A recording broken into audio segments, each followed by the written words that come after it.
Assalamualaikum warahmatullahi wabarakatuh. Selamat pagi, Ibu dosen dan teman-teman sekalian. Perkenalkan nama saya Magdana Dorani Junita Manulung dan hari ini saya hadir untuk menyampaikan presentasi persuasif dengan topik penggunaan AI akan menyebabkan mahasiswa menjadi lebih memiliki kemampuan akademik yang lebih tinggi. Dan posisi ini saya setuju dengan pernyataan ini, bukan tanpa alasan.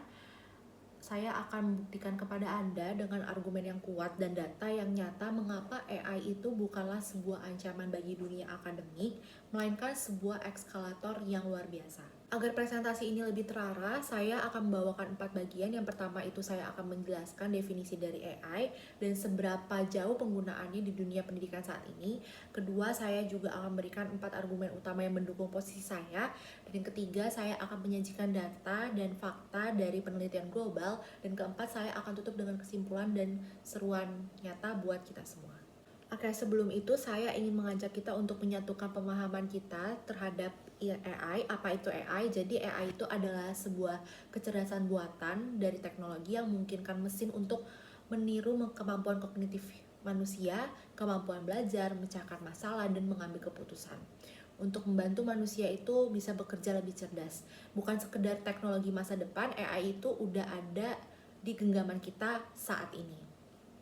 Dan lihat angka-angka ini, kayak ada 73% mahasiswa global udah menggunakan AI dalam proses belajar mereka di tahun 2024. 60% diantaranya merasa waktu belajar mereka menjadi jauh lebih efisien. 80% mahasiswa pengguna AI juga merasa lebih percaya diri dalam menghadapi tugas akademik. Dan akses mereka terhadap belajar meningkat 4 kali lipat. Ini bersumber dari UNESCO Education Report 2024 dan Educaus Survey 2024. Jadi pertanyaannya bukan lagi apakah kita harus pakai AI, melainkan bagaimana maksimalkan AI untuk kemajuan akademik kita. Baik, kita masuk ke dalam argumen. Di argumen yang pertama, AI mempercepat dan mempersonalisasi pembelajaran. Jadi teman-teman bayangin kalau misalnya kita punya tutor pribadi yang 24 jam sehari, 7 kali seminggu, yang bisa menjelaskan materi sesuai dengan level pemahaman kamu, bukan level rata-rata kelas. Itu yang dilakukan sama AI. Platform seperti ChatGPT, Microsoft Copilot, Google Mini, itu mampu mendeteksi di mana titik lemah pemahaman seorang mahasiswa, lalu menyesuaikan penjelasan secara real time. Fakta menarik, itu dari Khan Academy, dia menggunakan sistem AI tutor mereka dan berhasil meningkatkan nilai rata-rata mahasiswanya sebesar 23% hanya dalam 4 bulan. Ini bukan hasil klaim sembarangan, ini itu adalah sebuah hasil yang nyata. Lalu kita masuk ke argumen kedua, yaitu AI memperluas akses dan kedalaman riset. Kalau misalnya dulu mahasiswa di daerah terpencil harus berjuang keras untuk mengakses jurnal-jurnal ilmiah terkini, sekarang AI itu sekarang dengan adanya AI, batasan itu runtuh. Tools seperti ada namanya Elicit dan Consensus, itu mampu meringkas ratusan paper ilmiah dalam hitungan detik dengan akurasi yang tinggi.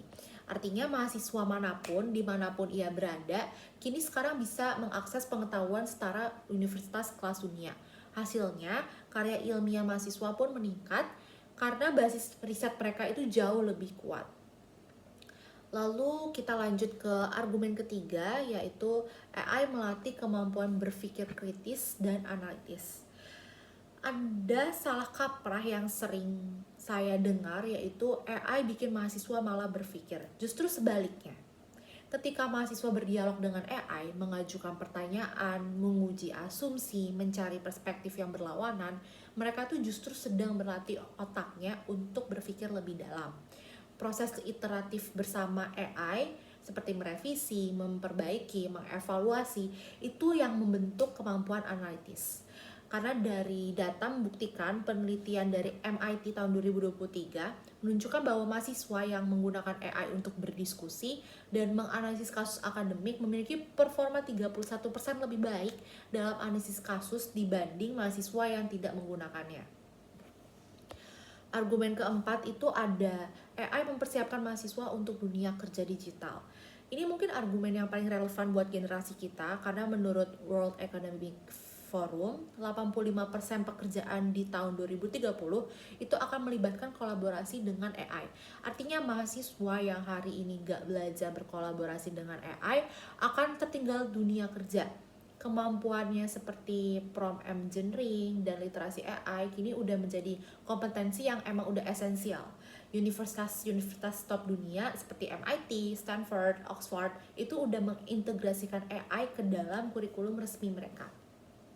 Kalau misalnya kita nggak bergerak sekarang, kita bakal ketinggalan pastinya. Nah, saya tahu argumen aja sebenarnya itu nggak cukup, jadi kita butuh data. Kalau misalnya kita melihat grafik di slide, itu ada data dampak AI terhadap performa akademik mahasiswa.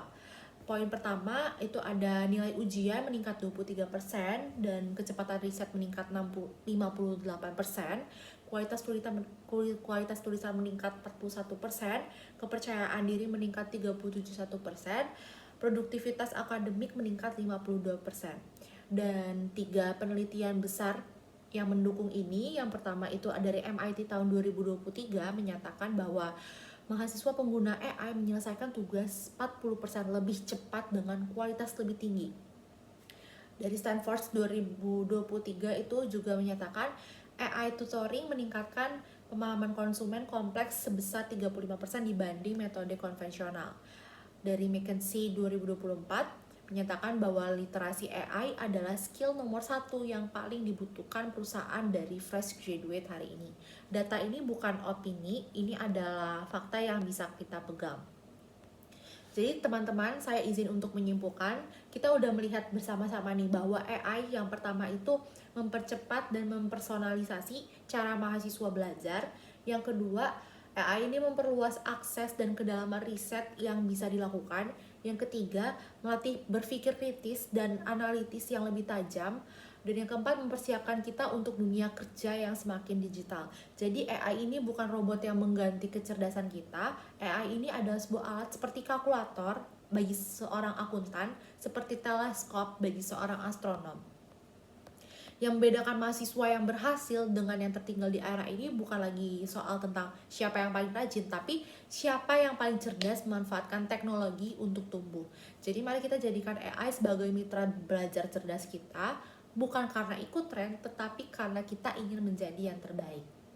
Sekian presentasi dari saya. Terima kasih atas waktu dan perhatian Bapak, Ibu, dosen, dan teman-teman sekalian. Wassalamualaikum warahmatullahi wabarakatuh.